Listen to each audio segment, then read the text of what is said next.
Umabot na po sa mahigit 50 ang bilang ng mga naghain ng Certificate of Candidacy sa pagkasenador. Yan ay matapos maghain ang 28 pang mga personalidad ngayong araw na ito. Ang ilan sa kanila ay kasama pa ang mga celebrity nilang asawa. Nakatutok si Lia Manyalak del Castillo. Star-studded ang ikatlong araw ng paghahain ng Certificates of Candidacy ng mga senador sa COMELEC. Ilan kasi sa mga naghain ng kandidatura, bit-bit ang kanilang celebrity spouses. Tulad ni dating Food Security Czar Francis Kiko Pangilinan na kasama ang asawang si megastar Sharon Cuneta. Kasama naman ni re-electionist Senator Ralph Recto sa paghahain ng kanyang kandidatura ang may bahay na si Batangas Governor Vilma Santos.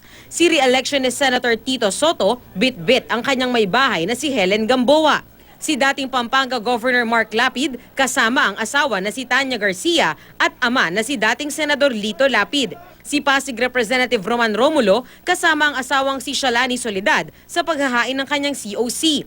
Ang nagbitiw noon na si dating Senador Juan Miguel Zubiri, sinamahan naman ng asawang si Audrey. Ang aktres na si Alma Moreno, mga anak naman ang bitbit kasama sina Vandolph at Winwin. Naghain din ngayon ng COC ang ilan pang kandidato. Ang adopted candidate ng Liberal Party na si dating Akbayan Party List Representative Risa Ontiveros nag-file kanina kasama ang mga kaibigan.